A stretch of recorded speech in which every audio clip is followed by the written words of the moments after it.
Hello students, आज हम लोग अपने इस वीडियो में पार्शियल डिफरेंशियल इक्वेशन के नॉन लीनियर फॉर्म के क्वेश्चंस को चारपिट मेथड से सॉल्व करना देखेंगे।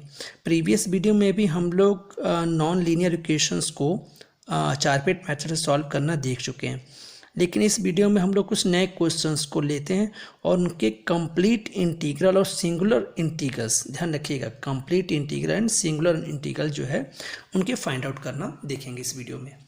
चलिए क्वेश्चन लेते हैं। यहाँ पे मैंने क्वेश्चन लिया है कि p square plus Q square whole bracket y equal to q Z.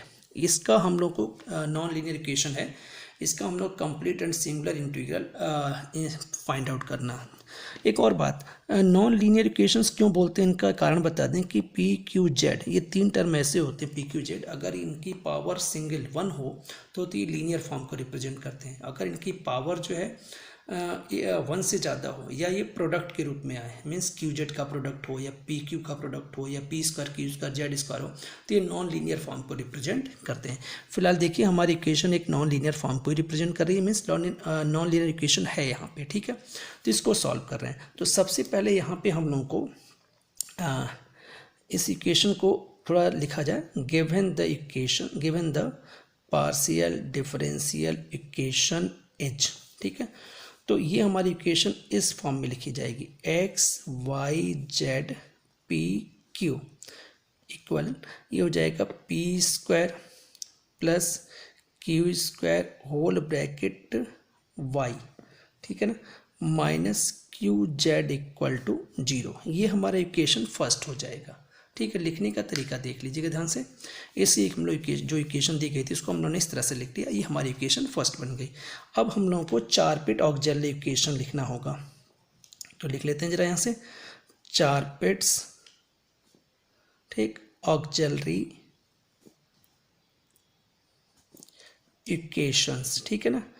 Charpit auxiliary equations are, कैसे लिखते हैं भजरा, तो ये हो जाएगा d p upon del F upon del x plus p del F upon del z, ठीक। फिर होता है d Q upon del F upon del y plus q del F upon del z, ठीक है।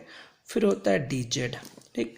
तो ये होता है minus p del F upon del p minus q del F upon del q, ठीक है। फिर होता है d x minus del F upon del p, और लास्ट में हम लोग लिखते हैं d y minus del F upon del q, ठीक है। तो ये हमारी जो है चारपिट ऑक्सिलरी इक्वेशन थोड़ी बड़ी है, लेकिन आप सिमेट्री से इसको लर्न करेंगे तो ये बिल्कुल आपको याद हो जाएगी, ठीक है। तो ये हमारी चारपिट ऑक्सिलरी इक्वेशन हो गई। जरा इनकी वैल्यूज को अब हम लोग यहाँ से इक्वेशन फर्स्ट की मदद से लिखते हैं। देखिए del F upon del x लिखा, तो जरा इसको एक्स के रिस्पेक्ट में डिफ्रेंशिएट करिए, तो एक्स का फंक्शन यहाँ पे देखिए है ही नहीं, तो ये 0 हो गया, plus P into del F upon del Z, देखिए माइनस का क्यू है, ठीक। ये हो जाएगा D Q upon del F upon del Y है भाई, देखिए, तो P square plus Q square, ठीक, plus Q into del F upon del Z, तो ये हो गया आपका माइनस का क्यू, ठीक है। फिर उसके बाद है डी जेड अपॉन, तो माइनस का पी, ठीक है, del F upon del p, del F upon del p का मतलब यहाँ पे देखिए टर्म दे रखा, तो ये हो जाएगा आपका पी के रिस्पेक्ट में करना है, तो ये हो जाएगा 2p, देखना आप ये 2p वाई, ठीक, और माइनस क्यू, और del F upon del q का हो जाएगा 2q वाई, ये हो जाएगा आपका यहाँ से, ठीक है।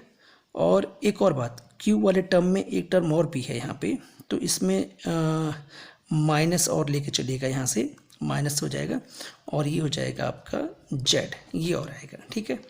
इसके बाद आता है आपका डी एक्स, ये क्या होता है, minus del F upon del p, तो पी देखिए पी एक ही जगह है ये, तो ये हो जाएगा आपका माइनस 2p वाई, ठीक।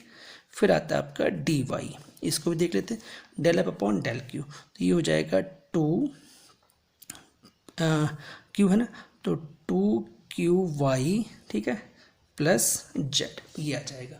तो इसको हम लोगों ने इधर रखी गई सारी वैल्यू इक्वेशन फर्स्ट से हम लोगों ने फाइंड आउट की है, तो हमारे ये डी पी अपॉन हो गया यहाँ से माइनस का पी क्यू, ठीक है ना। डी क्यू कितना हो गया आपका यहाँ से, तो ये आपका कैंसिल आउट होकर के ये बनेगा पी स्क्वायर, ठीक। डी जेड कितना हो जाएगा भाई आपका, जरा यहाँ से देखा जाए तो ये हो जाएगा -2p² y minus 2q² y plus q z, ये वैल्यू आ गई। और ये dx अपॉन कितना हो जाएगा देखिए, तो -2py, और dy अपन कितना हो गया, तो -2qy प्लस जेड, ये ध्यान रखिएगा, ठीक है। तो ये हो गई हमारी इक्वेशन नंबर 2, ठीक। अब यहाँ से ध्यान रखिएगा, हम लोग का 4 बिट ऑक्सिलरी इक्वेशन में इक्वेशन नंबर 2 का मेन रोल होता है, ठीक है, 4 बिट मेथड में। तो अब हम लोग को पेयर देखना है कि किन दो पेयर ऑफ फ्रैक्शन को लें, उसको सॉल्व करें, और पी की वैल्यू हमें फाइंड आउट हो, या पी की वैल्यू क्यू के टर्म में फाइंड आउट हो जाए, या पी आपका इंडिपेंडेंट फाइंड आउट हो जाए, ठीक है, ये या पी की वैल्यू एक्स के टर्म में फाइंड या वाई के टर्म में फाइंड आउट हो जाए, ये हमारा मेन टारगेट होता है। मीन्स कोई एक वैल्यू कम से कम मिले हमें, ठीक। तो देखिए यहाँ से अगर इन दो पेयर को देखा जाए तो कुछ हद तक सिंपल लग रही है, ठीक है। अगर इस पी का पेयर इसके साथ लेते हैं तो एक समस्या की बात आ रही है, देखिए यहाँ पे, ठीक, क्योंकि dx के नीचे अपॉन वाई आ रहा है, ठीक है। अगर इस पेयर को इसके साथ लेते हैं तो भी थोड़ी समस्या आ रही है। इसका मीन्स अगर देखा जाए इनमें, इन चारों पेयर में देखा जाए तो चारों फ्रैक्शन में, तो आपको ये दो फ्रैक्शन सिंपल लग रहे होंगे, ठीक है। तो इन्हीं दो फ्रैक्शंस, पेयर ऑफ फ्रैक्शन को लेके हम लोग यहाँ पे सॉल्व करेंगे। तो देखेंगे हम लोग, वी टेक 2 फ्रैक्शंस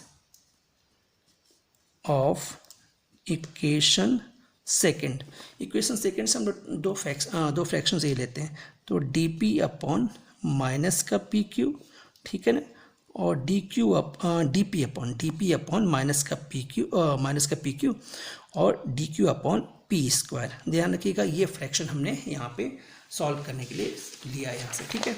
अब जरा इसको सॉल्व किया जाए भाई जरा यहाँ पे, तो इस फ्रैक्शन को सॉल्व करेंगे आप, तो आपका क्या हो जाएगा, डी पी अपॉन, देखिए पी से पी कैंसिल हो गया, तो d P minus q D p upon, ठीक है ना, माइनस क्यू हो जाएगा, और डी क्यू के अपॉन में यहाँ पे पी हो जाएगा, ठीक।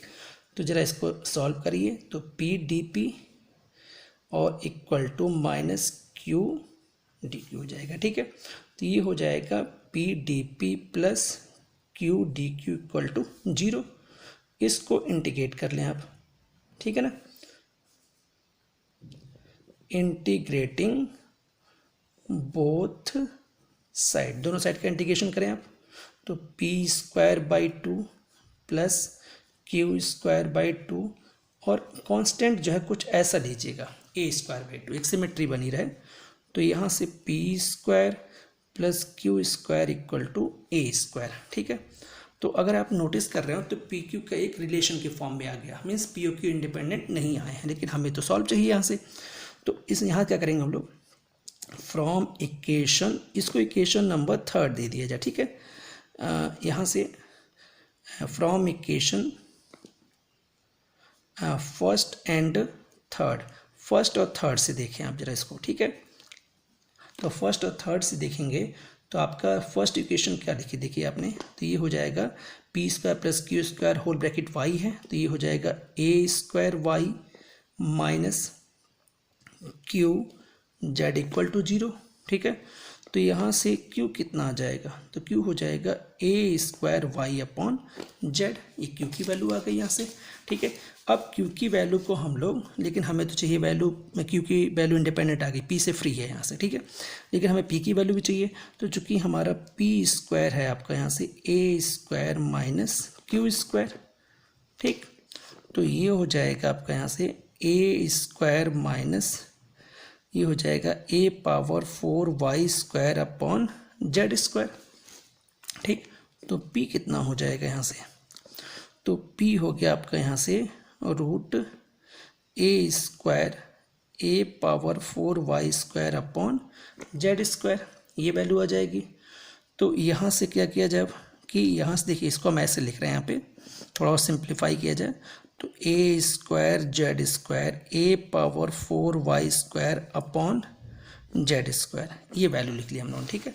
थोड़ा इसको और सिंप्लीफाई कर दिया जाए, तो देखिए यहाँ से a अपॉन z रूट से बाहर आ गया, तो यहाँ पे ब्रैकेट के अंदर आ जाएगा आपका यहाँ से जेड स्क्वायर माइनस ए स्क्वायर वाई स्क्वायर, ये आ गया। ठीक है, तो अगर आप समझ पाए हो तो आपको यहाँ से पी की वैल्यू क्या मिल गई, यहाँ से देखिए क्यू की वैल्यू तो फाइंड आउट हो चुकी है।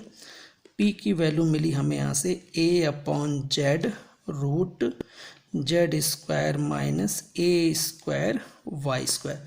एक बार चेक कर लिया जाए इसको, बिल्कुल सही है वैल्यू। ठीक है, तो पी और क्यू की वैल्यू हम लोग की देखिए, पी की वैल्यू क्यू की वैल्यू पी से फ्री है, पी की वैल्यू क्यू से फ्री आ गई। ठीक है, तो इसके बाद जब पी और क्यू की वैल्यू मिल जाए हमें, तो अगले स्टेप में हमारा होता है we know that, means equation को लिखते हैं d z equal to p d x plus q d y, इसको लिखते हैं। ये होता है हमारा इक्वेशन नंबर 3। ठीक है, अब यहाँ से क्या करना होता है कि putting the value of P and Q in equation 3, P की वैल्यू इक्वेशन नंबर 3 में आप पुट करें पहले। ठीक है, तो देखिए इक्वेशन नंबर 3 में पुट करें तो क्या मिलेगा आपको, तो डी जेड इक्वल टू हो जाएगा यहाँ से A upon Z root Z square minus A square Y square, और ये होल ब्रैकेट डी एक्स, ये ध्यान रखिएगा, plus A square Y upon Z D Y, ये वैल्यू आ गई। ठीक है, तो अब इसको हम लोगों को आगे सॉल्व करना है। तो यहाँ से हम लोगों के पास जो वैल्यू आ रही है वो ये आ रही है। ठीक है, तो अब जरा इसको सॉल्व करिए। तो यहाँ से देखिए एलसीएम में जेड आपका आ जाएगा यहाँ से, तो जेड को सॉल्व करें तो ये हो जाएगा आपका यहाँ से जेड डी जेड। ठीक है, इज इक्वल टू, और यहाँ से क्या आएगा आपका, ये हो जाएगा A root A Z square, ठीक है ना, माइनस ए square Y square D X. ठीक है, ये आपका हो गया प्लस, और यहाँ से हो जाएगा आपका ए स्क्वायर, प्लस है माइनस तो चेक किया जाए, प्लस है ए स्क्वायर वाई डी वाई, ये हो गया आपका यहाँ से। ठीक है, तो जरा एक काम और किया जाए यहाँ से कि जेड डी जेड माइनस ए स्क्वायर वाई, ठीक है ना, और ये D Y is equal to, तो ये हो जाएगा हमारा A root Z square minus A square Y square D x, ये हो गया यहाँ से। ठीक है, तो यहाँ से देखा जाए तो एक चीज़ समझ में आ रही होगी, देखिए आपका ये टर्म देखिए A Z square Y square term में। ठीक है, तो इसको उधर ले आते हैं, तो ये जेड डी जेड माइनस ए square Y D Y upon, ठीक है, root Z square minus A square Y square is equal to A D x, ये हो गया आपका। ठीक है, समझ में आ रहा होगा आप लोग काफ़ी हद तक। तो अब इसको आपको इंटीग्रेट करना भाई यहाँ से। ठीक है, तो इंटीग्रेटिंग, ठीक, सिंप्लीफाई करने के बाद इंटीग्रेटिंग बोथ साइड, आपको दोनों साइड का इंटीग्रेशन करना है। कर दीजिए भाई जरा इंटीग्रेशन, तो जेड डी जेड माइनस ए square Y D Y upon Z square minus ए स्क्वायर, ठीक, Y square whole power 1/2 is equal to A integration D x, ये आपका यहाँ से। ठीक, अब जब इसको सॉल्व किया जाए तो यहाँ से लेट, तो ये क्या हो जाएगा, जेड स्क्वायर माइनस ए स्क्वायर वाई स्क्वायर को आप यहाँ से टी स्क्वायर मान लें। ठीक है, या टी भी मान सकते हैं, कोई दिक्कत नहीं। तो ये हो जाएगा 2z डी जेड, और ये हो जाएगा 2a square Y D y equal to 2t d t हो जाएगा। तो 2 कॉमन आ गया, z D Z minus A square Y D Y is equal to 2t d t, 2 से 2 कैंसिल। तो अगर यहाँ समझ पाए हो आप, तो Z D Z minus A square Y D y equal to t d t, ये वैल्यू आ गई। ठीक है, तो चलिए इसको पुट कर लिया जाए, तो दिस इम्प्लाइज दैट इंटीग्रेशन, ये हो जाएगा टी डी टी अपॉन, आपका ये क्या हो जाएगा यहाँ से, तो ये हो गया आपका यहाँ से, आपने टी स्क्वायर पुट करना है तो आपका टी आ जाएगा यहाँ से, t square whole power 1/2 is equal to A integration D x. तो ये हो जाएगा आपका यहाँ से integration d t equal to A integration D x, ये वैल्यू आ जाएगी हम लोग की। तो इसको आप लिख सकते हो t equal to a x plus b, ठीक है। तो टी कितना माना आपने, तो टी आपने माना है यहाँ से देखिए ये, तो ये हो जाएगा आपका यहाँ से, इसको अगर टी स्क्वायर कर दिया जाए हम लोग तो यहाँ से ए एक्स प्लस बी का ये होल स्क्वायर हो जाएगा। तो यहाँ से क्या आ जाएगा आपका ये, तो ये हो गया z square minus A square y equal to a x plus b का होल स्क्वायर, ठीक है। तो ये हमारी इक्वेशन आ गई, ठीक है। और ये इक्वेशन हमारी कहलाएगी रिक्वायर्ड कंप्लीट इंटीग्रल। तो इसको आप बोल सकते हो which is the required complete, ठीक है, इंटीग्रल। ये हमारी रिक्वायर्ड कंप्लीट इंटीग्रल है, ठीक है। तो इस तरह से आपका ये रिक्वायर्ड कंप्लीट इंटीग्रल तो सॉल्व हो गया यहाँ से आपको इस क्वेश्चन का, ठीक है। जहाँ ध्यान रखिएगा ए और बी आपके आर्बिट्री कांस्टेंट हैं, ठीक है। एक पार्ट और रह गया सिंगुलर सॉल्यूशन, इसका कैसे निकला, ठीक है। तो इसका जरा सिंगुलर सॉल्यूशन निकालते हैं। तो अगला हम लोगों का है singular integral, not solution, singular integral, ठीक है। ये फाइंड आउट करना हम लोगों को, एलिमेंट रह गया। तो इसके लिए क्या करेंगे हम लोग कि डिफरेंशिएटिंग पार्शली बोलिए इसको, ठीक है ना, पार्शियली डिफरेंशिएटिंग इक्वेशन। हाँ जरा इसको इक्वेशन दे दीजिए, अब इक्वेशन दी नहीं हम लोगों ने इसको, तो इसको हम लोग ये जो दिख रहा है आपको, इसको इक्वेशन नंबर आप 4 दे दें, ठीक है। तो पार्शियली डिफरेंशिएटिंग इक्वेशन 4 को ए और बी के रिस्पेक्ट में, equation 4 with respect to a and b, जो आपके आर्बिट्री ए और बी हैं इनके रिस्पेक्ट में इसको आपको पार्शियली डिफरेंशिएट करना होगा। तो चलिए पहले ए के रिस्पेक्ट में देखते हैं इसको, ठीक है। तो कितना आ जाएगा देखिए, अगर ए के रिस्पेक्ट में करेंगे तो 0 minus 2a y square is equal to 2ax plus b into x, ये आ जाएगा, ठीक। तो क्या लिख सकते हैं आप इसको, a y square equal to, ठीक है ना, माइनस के y square equal to a x plus b whole bracket x, इसे इक्वेशन नंबर 5 दे दें आप, ठीक है। एंड जरा बी के रिस्पेक्ट में करिए तो क्या हो जाएगा आपका ये 0 equal to a x plus b, 2 और आएगा इंटू, और इंटू ये 1 हो जाएगा। तो यहाँ से देखा जाए तो हम लोग की जो वैल्यू आ रही है वो A x plus B equal to 0, ठीक है। तो फ्रॉम इक्वेशन, ठीक है। अब जरा एक काम करते हैं, अब देखिए हम लोगों को ए और बी को एलिमिनेट करना है, तो इक्वेशन मिल गई। तो जरा यहाँ से एक वर्ड थोड़ा चेंज कर दिया जाए, एलिमिनेटिंग वर्ड यूज किया जाए, एलिमिनेटिंग ए एंड बी, ठीक है ना। कहाँ से, फ्रॉम इक्वेशन 4, 5 एंड 6, ध्यान रखिएगा कौन सी इक्वेशन बोली मैंने, 4, 5 एंड 6, ठीक है। वी गेट, करे भाई जरा एलिमिनेट। तो देखिए एक्स की वैल्यू पुट करिए जरा यहाँ से, तो x plus B equal to 0 हो गया यहाँ से, ठीक है। तो यहाँ से आपकी अगर इनको देखा जाए, देखिए यहाँ से 2 वैल्यू आपको मिल रहे हैं यहाँ से, तो इसको ऐसे किया जाए कि माइनस ए वाई स्क्वायर, ठीक है, एज इक्वल टू ये 0 इंटू एक्स हो गया। तो यहाँ से y इक्वल टू कितना आ गया आपको 0 मिल गया यहाँ से, ठीक है। तो y की वैल्यू तो 0 हो गई, तो जरा इस वैल्यू को पुट कर लिया जाए, तो यहाँ से क्या हो जाएगा, तो दिस इम्प्लाइज दैट, तो ये हो जाएगा z square minus A square into 0 equal to 0, ठीक है।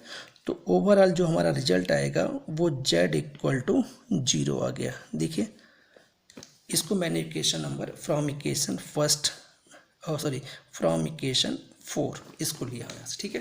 तो z इक्वल टू वैल्यू हमारी 0 आ गई यहाँ से, ठीक है। और ये इसको आप लिख दीजिएगा, ये फ्रॉम इक्वेशन 5 है, ठीक है, 5 से है आपका यहाँ से। तो यही z इक्वल टू 0 है, यही हमारा रिक्वायर्ड सिंगुलर इंटीग्रल है। तो which is the required singular integral, ठीक है। तो ये हमारा रिक्वायर्ड सिंगुलर इंटीग्रल हो गया।